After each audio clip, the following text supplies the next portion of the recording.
All right. Morning, everyone. Happy Wednesday.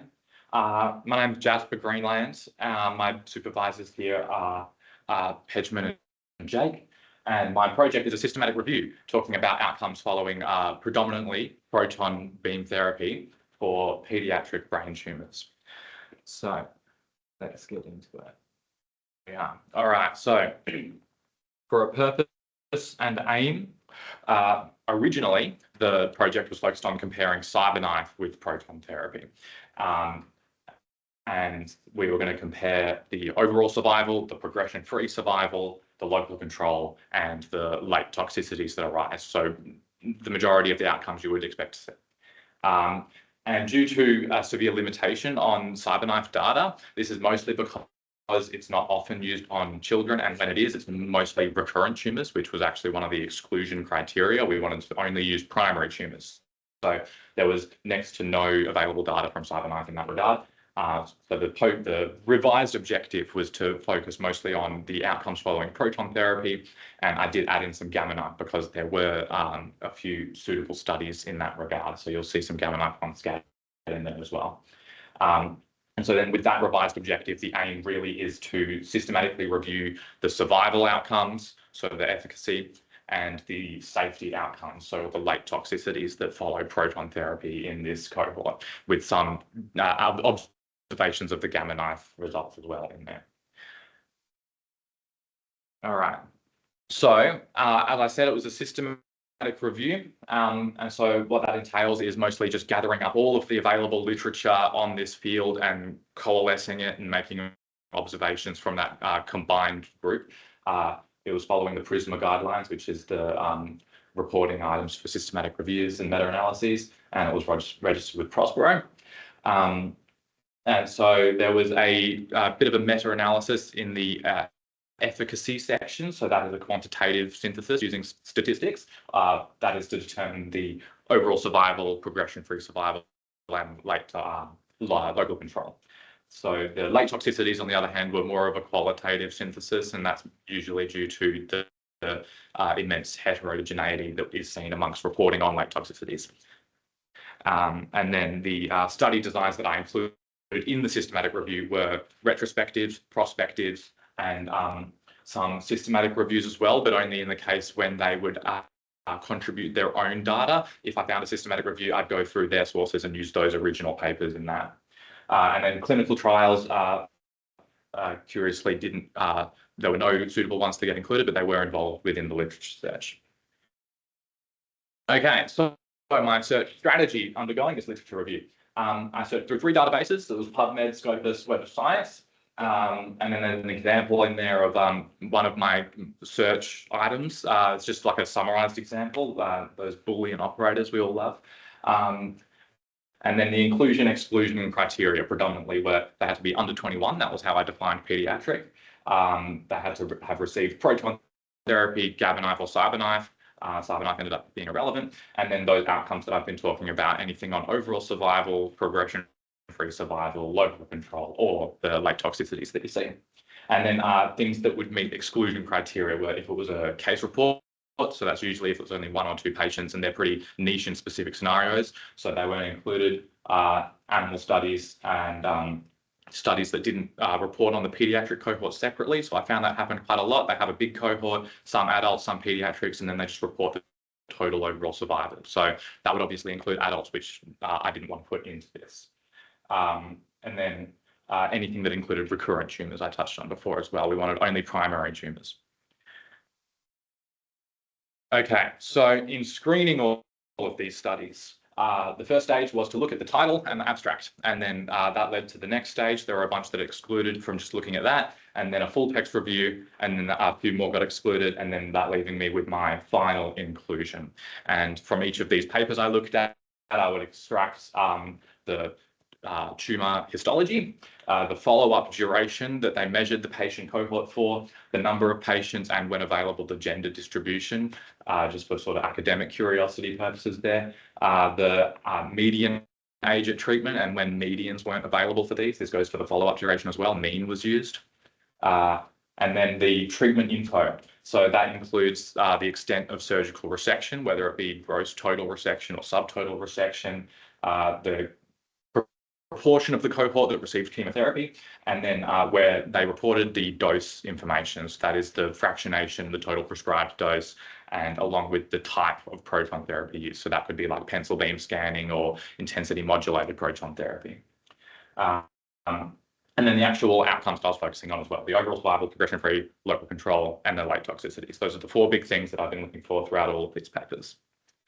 So there is my PRISMA flow diagram. That's like how they like to officially report it. I reviewed through over 1,000 papers, and the final inclusion came to 90 papers that made its way into this systematic review. And you can see the distribution there of the histologies. So this is where I'll point out the histologies I focused on primarily were low-grade gliomas, craniopharyngiomas, medulloblastomas, ependymomas, and chordomas. And this was mostly chosen based on their prevalence in the cohorts and their suitability for radiotherapy.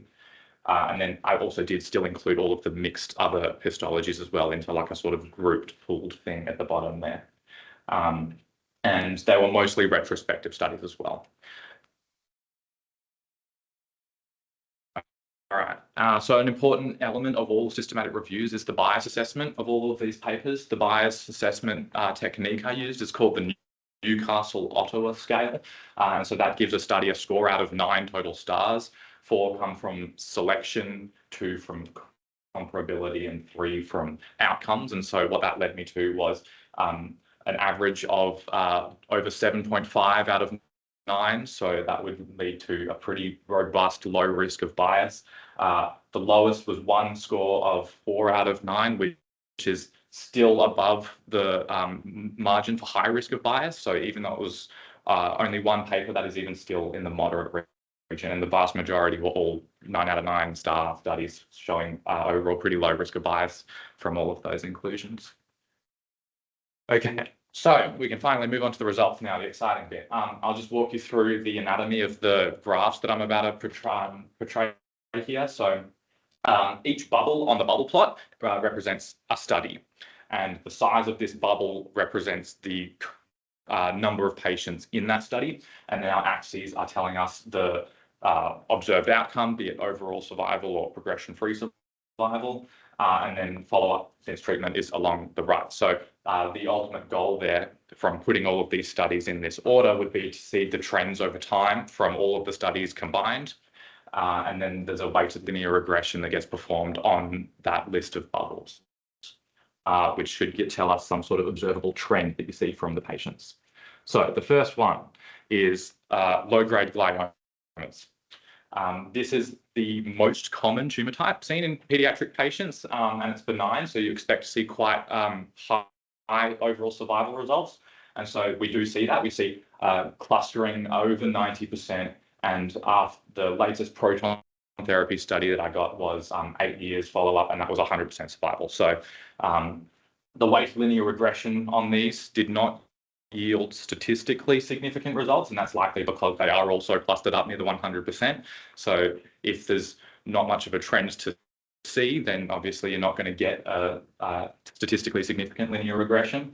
But we can definitely see that proton therapy for these low-grade gliomas yields really excellent high overall survival results. And Gamma knife, similarly, they're the green points on the graph, show quite high survival results, short from that one outlier, which to my analysis, there was nothing that they reported on differently having done. It could just be the selection of their cohort having higher risk tumours and undisclosed items in there that resulted in a slightly lower outcome than the rest there. But yeah, so I've still included the formulas for the linear regressions despite not being statistically significant. That's for overall survival. So the next one up is progression-free survival, which you would expect to be lower because while overall survival is just defined as does the patient survive, progression-free survival is defined as has this tumour based on an MRI image, has the doctor observed that it needs, that it has furthered, basically. That's either grown in the site or metastasized somewhere else. Those both count as progression. And so that's going to be more prevalent than a patient passing away. So you expect lower numbers, but there was more consistency observed between those. You see like a general decline from the 2-year mark to the 12-year mark, as it descends to about 85% of patients having not experienced progression by that point in time. These ones, unfortunately, also were not statistically significant. And then finally, on low-grade glioma is the local control, which there was far fewer studies on. Progression-free and overall were the big ones on those. Those linear regressions really don't mean too much, given the not high number of studies included in there. But you can see a similar clustering. Local control as well is basically like progression-free if you are only focusing on the target site. So metastases wouldn't count and stuff like that. So local control you would expect to be a little bit higher than progression-free. And then one again, huge outlier from the gamma knife. That was the same study as the outlier from the overall survival cohort. So there is the low-grade glioma. We do see a pretty overall observation of over 95% survival, really high survival rates, and regarding recurrences, also quite high, usually 85% and above from most of the studies included in that. And so then the next tumour is craniopharyngioma. These often sit near the hypothalamic pituitary axis of the brain. And they have even higher expected survival than low-grade glioma, as seen in the proton therapy results there. We see almost all of the studies had above 95%, leading up to even 100% survival after 13 years follow-up. So these tumours are benign, you could probably imagine, based on the high survival rates, and we can certainly see that reflected in the results. And so since we're seeing this again, the linear regressions aren't as important because we're not observing a trend of decline as much in these types of tumours. We're just seeing some really positive outcomes from proton therapy across all of the included studies on craniopharyngioma. Progression-free survival, you see it start to decline a little bit more. There's no linear regression for gamma knife because there were only 2. And you see a little bit less consistency overall agreed upon in the progression-free section of craniopharyngioma. And then local control from those. No, there were no local control craniopharyngioma, not something that was commonly reported on. But that leads us into medulloblastoma, which is a highly, deeply important pediatric brain tumour. It's the most common malignant type of brain tumour. So from here on out, we're going to see some worse survival results happening, as they have a tendency to sit near the cerebellum and then they disseminate through the spinal fluid. So as a result of that, the proton therapy that is required for these tumours often includes craniospinal irradiation, which is like full irradiation of the spine and cranium. So a lot of exposure is involved in that, and if photon therapy is used, you would get a really high volume of irradiated tissue, which is why proton is so common for these. It's really favoured because you can hit the spine as your target, and then you're not getting any of that exit dose that is characteristic of proton therapy. Their Bragg peak means that the sharp dose fall off after they've hit their target. So once it's hit the spine for craniospinal irradiation, all those precious organs on the other side are not getting as irradiated as they would be if it was photon. But still, given the fact that they're malignant, we're seeing worse survival than we were in the other 2 tumour types. And we are getting closer to statistical significance, guys. Don't worry, some of this does actually work out. There was one big outlier there, and that was the primary reason that this trend didn't see statistical significance. But you can observe a pretty standard trajectory downwards in survival from 95% after 2 years since treatment down to 70 to 75 by the 10-year mark. So that's a pretty, large cohort. That's a lot of patients that you're losing over that time period. And in a pediatric cohort, that is really critical because we are expecting this cohort to have a long life ahead of them. So those are the overall survival. Next is progression-free survival, which did show a statistically significant weighted linear regression. We see that with each year that passes, we lose about 1.27%. And by lose, I mean those patients are experiencing some kind of regrowth or recurrence of their tumour. And we know that once a tumour has recurred, we're going to see a lower chance of survival. Recurrent tumours are often far less manageable than primary ones. And so this rate of progression we see is about 85% at 2 years, going all the way down to 70 to 75, similarly to the overall survival results. And then there were no local control results on medulloblastoma, which is suitable, really, if you make sense, given that these tumours are so common to disseminate. It's much more of a factor to focus on is progression and metastases rather than a local regrowth, given that they spread so much. So then that's the fourth tumour leading us into, which is ependymoma, another malignant tumour. And this one is highly aggressive. This one is responsible for probably one of the sharpest declines in survival that we experience in the paediatric cohort. And we do, again, yield statistical significance. There was only one gamma knife study for these. So not to be put too much weight on that as an observation, given a single study is carrying a risk of bias rather than a collective of studies. But for proton therapy, which is the focus here, you see a 2.7% reduction in overall survival for pediatric patients that have an ependymoma, a primary ependymoma, which is obviously not an ideal number for decline in survival, but comparatively, it's pretty solid consistency amongst the proton therapy use for this. It seems favourable. And then progression on the ependymomas is again statistically significant. It's a sharper decline than the overall survival, which was 2.7% per year. This one is 4.1% per year that we see the rate of a cohort experiencing a recurrence. And the studies all show a pretty distinct agreement with one another across all the different included cohorts. All right, and then local control again. So all three ependymoma results were statistically significant here. There seems to be a really distinct agreement amongst all included proton therapy studies for this type of tumour. And so then that one showed 1.93% reduction in local regrowth of these types of tumours. And then the last one included was chordoma, which is far less common than the previous four, but it is really suitable for the use of proton therapy because it tends to sit at the skull base and it is incredibly highly radioresistant. So often those tumours will get treated with upwards of 70 gray, and you really don't want to be irradiating a child's brain with something that high dose. So proton therapy is incredibly suitable for these types of tumours, given that it can preserve a lot of the healthy tissue surrounding the tumour. And this one observed a really sharp decline as well.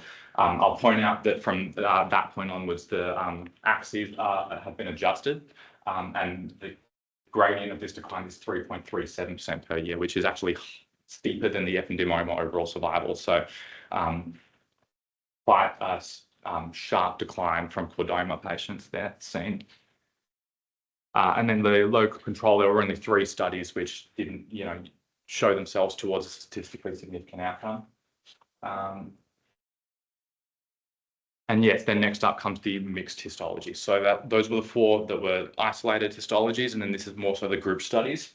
The majority of those came from ependymoma in the proton therapy cohort, the majority of the low-grade glioma in the gamma knife cohort. And now I would want to preface that clinical weight shouldn't be put on the mixed histology cohort because it's not giving you that same precision that it does with a specific type of tumour, because histology and biological behaviour is a hugely important factor, and this is mixing all of those in together. But it can be pretty helpful to just provide a macro scale view of the trends that we tend to see from these cohorts treated with proton therapy. And so that was statistically significant in the proton therapy cohort. You see in a sort of macro view general sense that children treated with proton therapy tend to show a 1.25% decline in survival each year. And then gamma knife ones were a bit less consistent because the biological behaviour has a really profound impact. You can see the ependymoma ones are much lower, and then the really high ones tend to be the craniopharyngiomas and the low-grade gliomas. All right, and then progression-free, both non-statistically significant, a hugely vast range shown in those studies, and the same thing with local control as well. But that moves us on from the efficacy side of things, the quantitative analysis, into the safety outcomes, which is of great importance to clinicians. And these results were broken up by histology as well. And yeah, so since what is actually reported on amongst these types of cohorts is hugely varying, it's much harder to do a quantitative analysis. So it's mostly just picking a lot of key toxicities that get reported and accumulating those. So for low-grade gliomas, they tend to sit near the optic pathway. So one of the important toxicities that arise from that is visual deterioration, and that sat at around 17%. But a lot of studies found a really distinct link with the chemotherapy that is used between visual deterioration. So often if it was just proton therapy, there would be 0% of patients would experience that deterioration in times.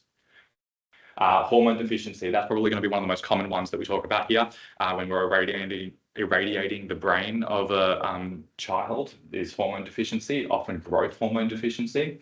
And then for neurocognitive fields like full-scale IQ and social functioning and attentiveness, that showed no significant decline in the low-grade gliomas.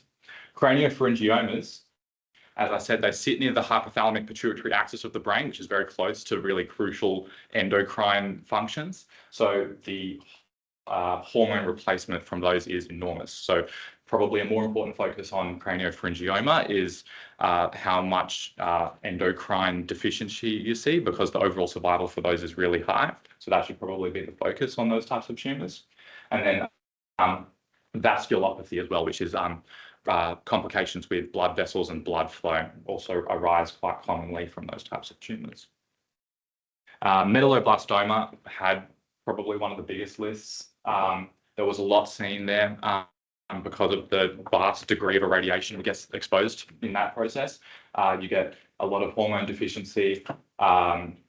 12 to 26% experience grade 3 hearing loss. Grade 3 just means the need for medical intervention. So usually that means the child would require hearing aids at that point. And then neurocognitive fields again appeared pretty stable across the medulloblastoma cohort, with about 2% experiencing grade 4 late toxicities. So the graded toxicities are pretty helpful because that is an actual number we can compare across them. But unfortunately, it's not that commonly reported on. They tend to just say 30% had posterior fossa syndrome. And then for ependymoma as well, you actually experience quite a lot less late toxicities. While being a fairly lethal tumour, it's not positioned as closely to critical structures as these other ones. So regarding the late toxicities of the tumour, it's actually seen to be a bit lower than something like the medulloblastomas. And then this was a grouping of the graded toxicities. Like I said, it's the only real quantitative section of the safety analysis. As you can see, the proportion of grade 3 and above toxicities, medulloblastoma by far the most common one. And you can see chordoma has dropped off at this point from the 4 that we include, and that's because it is far less frequent. And so there are a lot less studies focusing on chordoma, and when they were, they tend to just report on the overall survival, given that it's a very lethal tumour. Same with low-grade glioma in this case. All right, so now the generalized toxicities that we see from the grouped histologies. This shows more, again, of that macro scale view of the damage that proton therapy can do to the brain on treatment. And often these neurocognitive impairments, which is like a pretty crucial area of late toxicity, show pretty favorable outcomes from proton therapy. Often it's no significant decline or very mild decline in those fields. And when it is, it's often associated with the CSI, the craniospinal patients, because they've had a lot of extra volume irradiated to them. But definitely it's hormone deficiency. Across all cohorts, the grand consensus is that hormone deficiency is one of the most prominent late toxicities that you see, with 30 to 60%, and growth hormone specifically, as you can imagine, very important for a young child, is the majority of those deficiencies that you see. And then again, hearing and vision impairment, which is typically just associated with the biological positionings of the tumour, be it near some critical structures responsible for those functions. Alrighty. So I would just want to point out again that when you do these group results, they are oversimplifications of tumour biology because we are grouping together a whole bunch of different histologies. So not a lot of clinical precision should be focused on those elements of the results, but it can provide a pretty useful perspective for for an observation that doesn't require the same granular detail. You can take a look at those results and they can be helpful. So this study, being a systematic review and update on outcomes that we observe, is designed with future directions in mind. And so something that I've observed across looking at all of these studies is that we should really try and have a more standardized reporting system when it comes to outcomes from proton therapy specifically. Late toxicities should have graded associations with them so we can have a more quantitative comparison when we need to do those kinds of things. And there should be certain types of toxicities that are reported on more commonly. And we should have probably going into the future, longer follow-up trials and expanded data on those late toxicities, because a lot of the first couple of tumours with really high survival, the toxicities become the focus now of the clinicians because we know we're preserving a really high proportion of that cohort. We want to have the toxicities focused on and minimised. And then another thing for future directions of proton therapy is the access. Currently, Australia doesn't even have one proton therapy machine. So if these results are to help with clinical decision-making in any way, it would have to be in those places where there are proton therapy machines. Hopefully we get that one built in South Australia that's coming along. And then the molecular profiles as well. So this is a really important thing, actually. The 2021 World Health Organization reclassified how we do a lot of tumour classifications. So when I say medulloblastoma, ependymoma, those are technically, actually, as of now, outdated classifications. So because all my studies had years of follow-up and there weren't even that many that were, so any study that was after 2021 would have to have a pretty short follow-up in order to adhere to these molecular classifications, which means they're all mostly outdated still. The molecular profiles basically just go into more detail, specifically differentiating each tumour type I discussed into more precise biological behaviours. And so going forward, the papers should really be reporting more on those molecular behaviours rather than a generalised histology.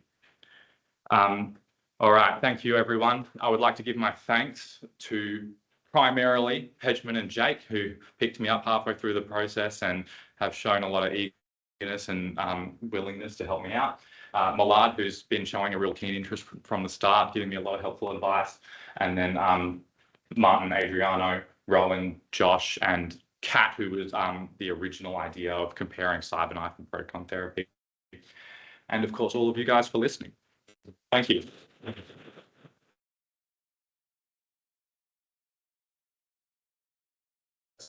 Any questions? Yeah. Some of it was median and some was mean, like you mentioned. Yes. Like, how do you think it could have quantitatively made a difference in the results? And did you try doing it separately? I mean, obviously, this data, but yeah. So the vast majority all reported on median, and when they did report on mean, that's a limitation. Yeah, like you said, that it has to be the mean used instead of the median. That's mostly just noted as a limitation in the data. If we look back at the graphs, usually the mean and the median wouldn't differ so much as, it certainly wouldn't differ so much as a year. And so the trends we see on the graphs can still mostly be upheld from that. But yeah, it would be more fortunate if median was consistently reported on across 100% of the studies. Ian, you have a question? Yes, thank you. That was very interesting.